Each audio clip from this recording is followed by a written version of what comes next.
Assalamualaikum warahmatullahi wabarakatuh. Perkenalkan, nama saya Salamatul Asla dari kelas 11 MPLB 3. Di sini saya akan mempresentasikan tentang teknologi perkantoran, otomatisasi perkantoran, dan virtual office. Untuk materi yang akan saya sampaikan, yang pertama itu ada perkembangan teknologi perkantoran, yang kedua otomatisasi perkantoran, dan yang ketiga kantor virtual atau virtual office. A. Perkembangan teknologi perkantoran. 1. Pengertian teknologi perkantoran. Istilah teknologi perkantoran berasal dari dua kata, yaitu teknologi dan kantor. Teknologi berarti ilmu tentang keterampilan, sedangkan kantor adalah tempat berlangsungnya pekerjaan atau kegiatan administrasi. Teknologi perkantoran itu sendiri adalah peralatan bantu untuk manusia dalam melakukan tugasnya dalam kegiatan administrasi. Yang kedua, pengaruh perkembangan teknologi perkantoran. Ada dua jenis dampak yang dirasakan, yaitu A. Dampak positif, salah satunya untuk meningkatkan mutu tenaga kerja. Yang B. Dampak negatif, salah satunya untuk mengurangi penggunaan tenaga kerja atau menambah pengangguran. Yang ketiga, peran teknologi perkantoran dalam pekerjaan. Banyak para pemimpin perusahaan yang membutuhkan teknologi perkantoran modern sebagai pijakan untuk menentukan suatu kebijakan kantor. Hal itu hanya mungkin bisa dicapai apabila tersedia alat-alat perekam data, pemroses, pengolah data, serta penyimpanan data yang diandalkan. Disinilah peranan teknologi perkantoran sangat besar bagi suatu perusahaan. 4. Jenis-jenis mesin peralatan kantor. A. Mesin komputer. Mesin komputer bekerja memakai tenaga listrik dengan kekuatan pengelolaan data yang luas serta bermacam. B. Mesin fotokopi. Mesin fotokopi ialah satu di antara mesin kantor yang bertindak sebagai mesin pengganda. C. Mesin faksimil. Mesin faksimil atau lebih dikenal dengan mesin fax adalah mesin komunikasi yang digunakan untuk menyalin dan mengirimkan dokumen yang serupa dengan aslinya. Selanjutnya, B. Otomatisasi perkantoran. 1. Hakikat otomatisasi perkantoran. A. Pengertian otomatisasi perkantoran. Otomatisasi perkantoran adalah penggunaan sebuah sistem informasi yang dapat memudahkan komunikasi secara formal atau pun informal yang bertujuan untuk meningkatkan produktivitas. Adapun konsep dan otomatisasi perkantoran sendiri salah satunya sebagai berikut. 1. Proses yang terjadi sama seperti dengan proses manufaktur yang selalu mengarah ke otomatisasi.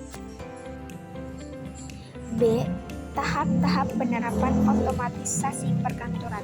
Otomatisasi perkantoran tidak bisa dilakukan secara langsung, butuh tahapan-tahapan dalam penerapan otomatisasi perkantoran, antara lain sebagai berikut. 1. Tradisional, terfokus pada penggunaan word processing, fax, telepon, dan lain sebagainya. 2. Transisional, ditandai dengan mulai digunakannya proses data secara elektronik. 3. Transformasional, merupakan konvergensi telekomunikasi dan informasi atau ICT. C. Tujuan otomatisasi perkantoran. Berikut ini merupakan tujuan diberlakukannya otomatisasi perkantoran. 1. Meminimalkan atau penghindaran biaya. Komputer tidak menggantikan pekerjaan saat ini, tetapi komputer menunda penambahan pegawai yang diperlukan untuk menangani beban kerja yang bertambah. Yang kedua, penggabungan dan penerapan teknologi, misalnya antara telepon, komputer, jaringan internet, satelit, dan lain-lain. Yang kedua, manfaat otomatisasi perkantoran. Otomatisasi perkantoran bertujuan untuk meningkatkan produktivitas. Bila diterapkan sebagai alat pemecah masalah, otomatisasi perkantoran dapat memberikan kemampuan antar manajer untuk saling melakukan komunikasi dengan lebih baik selagi mereka memecahkan masalah. Adapun manfaat yang dapat diperoleh perusahaan dalam pemanfaatan sistem otomatisasi perkantoran antara lain sebagai berikut. A. Otomatisasi perkantoran ada kaitannya dengan berbagai komponen dalam menangani informasi, dimulai dari input hingga distribusi data. B. Tidak menggantikan pekerjaan saat ini, tetapi komputer menunda penambahan pegawai yang diperlukan untuk menangani beban kerja yang bertambah. C. Pemecahan masalah kelompok atau tim. D. Cara OA berkontribusi pada komunikasi ke dan dari manajer membuatnya sangat cocok diterapkan untuk memecahkan masalah kelompok. E. Pelengkap bukan pengganti. F. Sebagai suatu cara komunikasi bisnis. OA bukan tanpa keterbatasan. OA tidak akan menggantikan semua komunikasi impersonal tradisional, percakapan tatap muka, percakapan telepon, pesan tertulis pada memo, dan selanjutnya OA harus bertujuan melengkapi komunikasi tradisional. Yang ketiga, jenis-jenis otomatisasi perkantoran. A. Sistem komunikasi elektronik atau electronic communication system. B. Sistem kolaborasi elektronik. C. Sistem publikasi dan pengolahan image elektronik. D. Sistem pengolahan kantor office management systems. E. Sistem elektronik formal. F. Sistem elektronik informal. 4. Otomatisasi perkantoran. A. Pengolahan kata atau word processing. B. Surat elektronik atau electronic mail atau email. C. Voicemail. D. Transmisi fax mail atau fax. E. Konferensi audio atau audio konferensi. F. Konferensi video atau video konferensi. G. Konferensi komputer atau komputer konferensi. H. Kalender elektronik atau electronic calendaring. I. Video text. J. Image storage and retrieval. K. Desktop publish. C. Kantor virtual. 1. Definisi kantor virtual.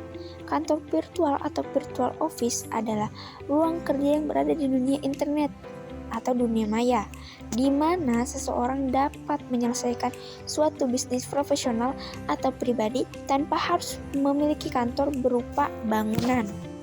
Yang kedua, manfaat kantor virtual. Manfaat kantor virtual antara lain sebagai berikut. 1. Efisiensi waktu. 2. Efisiensi tempat.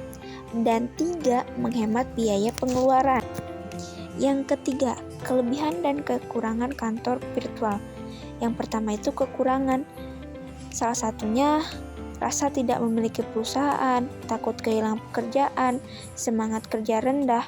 Dan yang kedua, kelebihannya. Yang pertama itu pengurangan biaya operasional perusahaan seperti lokasi dan ruang tempat usaha, biaya peralatan kantor, serta gaji karyawan. Yang kedua, rapat atau pertemuan dapat dilakukan melalui telekonferensi atau video konferensi dan dokumen dapat ditransmisikan secara elektronik. Sekian presentasi dari saya, mohon maaf bila ada salah kata. Wassalamualaikum warahmatullahi wabarakatuh.